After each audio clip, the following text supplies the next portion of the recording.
The first time I did it, like 10 years ago, the sort of press, particularly the industry press in America, was like, why is he saying these awful things to the most beautiful people? You know? And then by the fifth time, right, they were going, good, give it to him, we're sick of celebrities.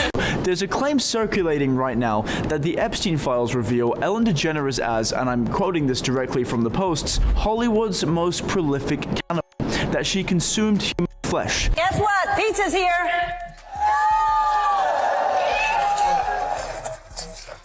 Hello. Come on down. I lied. We weren't going backstage. Ellen DeGeneres is named in the Epstein documents, and that part is real. Her name appears in the broader index of over 300 high-profile individuals that show up across the investigative materials. Spoiler alert, season 2 is on the way, so in the end, he obviously didn't himself. Just like Jeffrey Epstein. Shut up. I know he's your friend, but I don't care.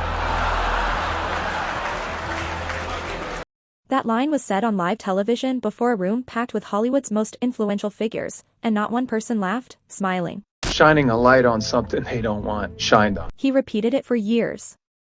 Hollywood called him crazy. They blacklisted him 2 times. They told every studio in the city, if you touch this subject, you're done. Hollywood handing that person, here you go, you can do whatever you want. No, it doesn't work that. In the industry, we've come to a very, very dark place. A very, very dark place. That's the man who played Jesus on television telling you what is really happening behind the scenes.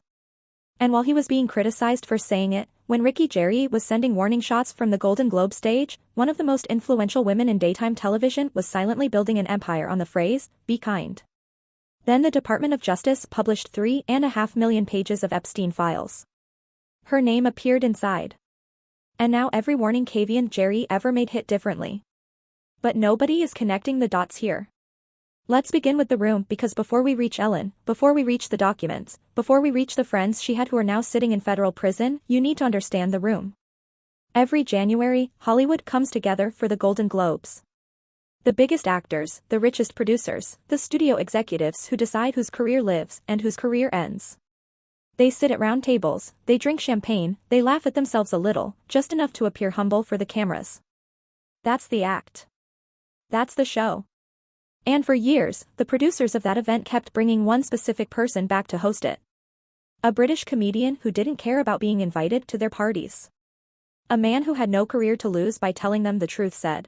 And not only are we not furious, most of us, we don't care, we wouldn't have even known about it if you hadn't have found it and printed it and told us we're furious. So it's just this vicious cycle. But no, I don't care. And likewise,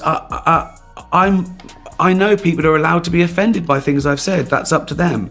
That's the good thing about freedom of speech. I can say what I want. You can say you're offended. I can care or not.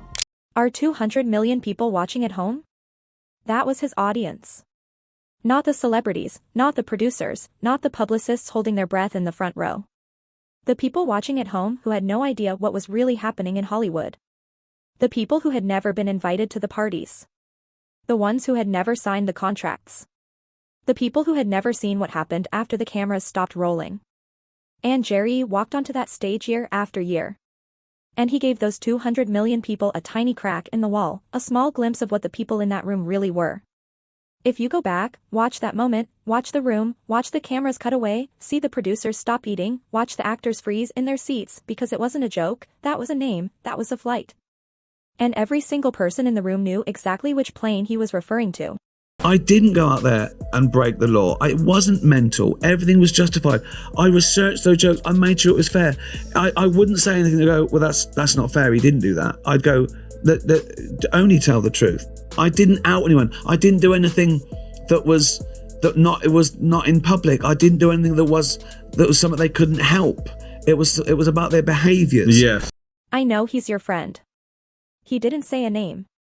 He didn't need to because every powerful person in the room had been on a list, in a logbook, at a dinner, at a party, and they all knew who else had been there, and they all knew who they were covering for. That's why nobody laughed. You don't laugh at a warning shot. You sit completely still, and you hope the next bullet doesn't carry your name. Now, meet the second man who tried to warn us. Jim Caviezel. Jim Caviezel is not some random guy on YouTube. He's not a podcaster. He's not a conspiracy influencer. He is the man Mel Gibson personally chose to play Jesus Christ in The Passion of the Christ, a movie that made $612 million worldwide and still stands as one of the highest-grossing independent films ever made. After that, Jim had everything. He had the fame, he had the respect, he had the future, and then he made a decision that destroyed his Hollywood career overnight. He signed on to a movie called Sound of Freedom, a film about a real former federal agent named Tim Ballard who left his career to rescue children from trafficking networks in Latin America. While they were filming on location, Jim walked directly up to the crew and asked them directly what kind of children they wanted. That's when he realized what he was truly facing. At the end, I was asking about the movie, and I asked him about that one particular part where everybody's talking, and they all cried out Epstein Island. And I went, oh, okay. Now I understand what we're up against. Wow. Epstein Island isn't the only... You would believe every studio in Hollywood would be waiting in line to support a movie about saving children from trafficking. You would think this would be the easiest pitch of all time. That is not what happened. The complete opposite happened. Every major studio was warned to stay away from it. Don't produce it. Don't support it. Don't distribute it. Don't even be seen close to it. From Rupert Murdoch, from Fox, to every studio. Look, if you touch this thing, you will be out, you will be done. You'll be finished in 3 years. Pause and think about what he just said. He said, the most powerful media executive in the English-speaking world allegedly sent out a message that anyone who touched a film about rescuing children from trafficking would be destroyed within 3 years. That's the allegation. That's what he says happened. Hollywood's response wasn't to reject it. Hollywood's response was to mock him, to call him a conspiracy theorist, to place him on a list and quietly make sure his phone stopped ringing. The movie released anyway without a single major studio supporting it, produced on a fraction of a normal Hollywood budget. Still, it brought in $251 million at the box office. The audience showed up, the industry didn't. And Jim Caviezel kept speaking. Because while Caviezel was being mocked for saying it, and while Jerry was being invited once and never brought back for saying it, someone else in Hollywood was at the absolute peak of her influence. She had a daytime show that millions of Americans watched every afternoon. She had a brand built around the word kind. She had 3 convicted men in her inner circle and she was prepared to move on. Ellen DeGeneres, be kind. You couldn't watch 5 minutes of her show without hearing it. It was on the merchandise. It was on the opening. It was in every interview. It was the brand. The entire image. America's daytime sweetheart. The woman who danced into your home every afternoon and told people to just be a little kinder to one another. Then in 2020, 36 former employees spoke to BuzzFeed and what they described was not kind. What they described was the opposite of kindness. One of them was Muscat, not a low-level assistant, not an intern, a real producer who worked with Ellen for years. Ellen DeGeneres feeling the heat as more employees, past and present, from her show say that they were working in a toxic environment. Some Hollywood actors also speaking out against the talk show host now. Toxic, phony, hypocrite, liar. That's what she... Those were her exact words on camera. Toxic, fake, hypocrite, liar. And she was not alone. Former worker after former worker stepped forward describing a culture of fear behind the scenes of the nicest show on television. Walked on eggshells. That's the daytime show that told America to be kind. Warner Media launched a full investigation. 3 executive producers were fired. The accusations involved inappropriate touching, racial discrimination, and a culture of fear that had reportedly existed for years. In September of 2020, Ellen appeared on her own show and spoke about it for the first time on television. Truth is, I am that person that you see on TV. I am also a lot of other things. Sometimes I get sad, I get mad, I get anxious, I get frustrated, I get impatient, and I am working on all of that. A work in progress, a full apology that never really explained what she was apologizing for.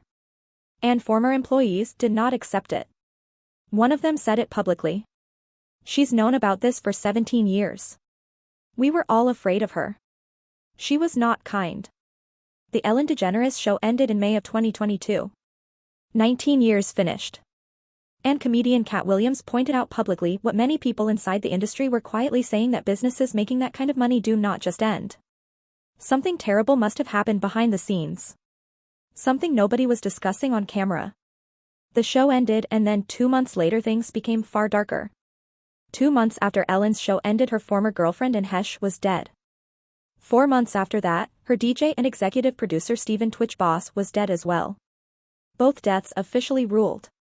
Both families left with questions that even today have never been fully answered. Let's begin with Anne. Anne Hesh and Ellen DeGeneres openly dated from 1997 until 2000. At that time, it was among the most discussed celebrity relationships in America. Anne said in interviews afterward that the relationship impacted her career, that opportunities started closing the moment she went public. On August 5 of 2022, Anne's car was caught on video speeding through a neighborhood in Los Angeles at extremely high speed. It crashed into a house. The house caught fire. The car caught fire. Everything caught fire. She was pulled from the wreckage suffering severe burns and smoke inhalation, and then a video surfaced that the internet has never managed to forget. Ellen was far from nice. We're out there for years. What was your reaction to the toxic workplace controversy? I felt that it was in the hands of the people who needed to speak their truth. I hadn't spoken to Ellen in years, and I feel that the stories that need to be listened to are being told. Did the stuff about her being emotionally abusive to her staff ring true to you? Emotionally abusive is a container for our actions that we've not healed. And unfortunately, the abusive environment was something that I understood. Now, 4 months later, it happened once more. December 13, 2022. Stephen Twitch Boss, the DJ on Ellen's show, the executive producer, the man you saw in every clip, dancing, smiling, energetic, bringing the excitement. He was the true face of the Be Kind campaign, and he was found dead in a hotel room from a self-inflicted gunshot wound. His widow, Allison Holkier, said nobody expected it. She told People magazine he showed no signs of depression. He only wanted to be everyone's Superman. His grandfather spoke with the Daily Mail 2 days after it happened, saying they had spoken as recently as that Saturday, adding Twitch was the same cheerful lucky guy, saying there was no sign anything was unusual. The last message his grandson ever sent him said, "I love you, Dad." And then in January of 2025, 1 month before the Epstein files were expected to surface, Allison Holkier revealed something new. Things you cannot handle. I'm a firm believer in that. There was a moment I was with one of my really dear friends, and we were cleaning out the closet and picking out an outfit for him for the funeral. And it was a really triggering moment for me because there was a lot of things I discovered in our closet that I did not know existed. She told BuzzFeed she found a large amount of cocaine hidden in shoeboxes inside their house. She said it was deeply disturbing. She said he was self-medicating. She claimed she had no idea. 2 people connected to Ellen gone within 4 months. Both deaths officially closed. Both families left with questions. And then a few months later, the files dropped and every one of those questions came crashing back. In February of 2026, the Department of Justice published nearly 3.5 million pages of documents connected to Jeffrey Epstein and Ghislaine Maxwell. Now, we need to discuss the 3 men because this is the part of the pattern that is not rumor. This is not allegation. This is court documentation. This is proven fact. Ellen DeGeneres was publicly connected with 3 men who were each separately convicted of serious crimes. 3 men, 3 separate convictions, all involving exploitation or abuse. Number 1, Sean Diddy Combs. Diddy appeared on Ellen's show multiple times through the years. They had a public friendship. And in 2016, on her show On Camera, with the audience applauding, she called him Cuddle McNuggle stuff. That was the public side, the on-camera friendship. In September of 2024, Diddy was arrested on federal charges. In July of 2025, he was convicted on charges related to transportation for prostitution. In October of 2025, he was sentenced to prison. Victims said it was not enough. Number 2, Harvey Weinstein. Ellen and Weinstein were photographed together at events. He appeared on her show. She publicly supported his projects. And at that point, Ellen DeGeneres was already living in England. That timeline is not sensationalism. That timeline is not emotion. That timeline is a calendar. Is anybody hungry? I just feel like everybody's got to be hungry right now. Good. I was hoping you'd say that because I have this crazy idea that I will order pizza. And so if I do, I don't want it to go to waste. Who will eat pizza if I... Jennifer? Yes? Harrison? Yes? Yes? Mark? All right. Too large? What do you think? I'm going to order some pizza. That's what I'll do. Now, return to Caviezel because this is where his warning starts making a different kind of sense. Caviezel has never directly named Ellen DeGeneres in any verified interview. What he talks about is larger than any one person. He describes it as the 8-armed octopus. You can remove one arm, one producer, one host, one name, and the system keeps operating. The remaining arms continue moving. Remove one person and the structure still survives. Ricky Gervais looked directly at the A-listers attending the 2020 Golden Globes. After that, he said something that should never be said aloud. Nothing moved in the room. Celebrities shifted in their seats. In the front row sat America's most beloved actor, Tom Hanks. Years have gone by since then. The situation is already dark, but it is about to become much darker when one survivor made a claim that shocked the internet. According to Ruth Ashcraft, who has accused Tom Hanks of being involved with her father sold her to Hanks when she was 13 years old. The files are dropping, the deadline is approaching, and America's favorite actor has reportedly left the country. But nobody is connecting the dots here. There may be a direct connection between Jeffrey Epstein's network and Tom Hanks's Oscar, and Ricky Gervais tried warning us the entire time. Let's go back to January 2020, the Golden Globe Awards. Hollywood's biggest night.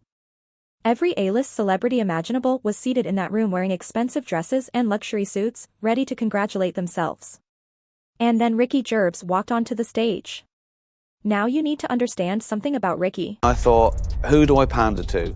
The 200 richest people in the room, or the 200 million people watching at home who aren't winning awards, who aren't millionaires? And it was a no-brainer. I was doing it for them. And one person in that room that night would become the center of one of the biggest conspiracy theories in modern entertainment history. Tom Hanks. For decades, Tom Hanks has been seen as untouchable. He's America's father, the man who made you cry in Forrest Gump, the voice of Woody in Toy Story, the hero who landed a plane on the Hudson River in Sully. Tom Hanks built a career playing good men, honest people, patriots, and the audience believed it completely. He won 2 consecutive Oscars. He's been married to the same woman for nearly 30 years. He appears to be the most wholesome man in Hollywood. But here's what you need to understand about Hollywood. Image matters. And the people controlling that image. They're extremely, extremely powerful. So, let's discuss what is actually inside those Epstein files concerning Tom Hanks. Now, Tom's name is not clearly listed as a regular guest on Epstein's island. That's important to make clear, but his name did appear in a 2013 email from Jeffrey Epstein's publicist. The context suggests social interaction, not evidence of a crime, but a link, a connection tying him to a world he has never publicly acknowledged.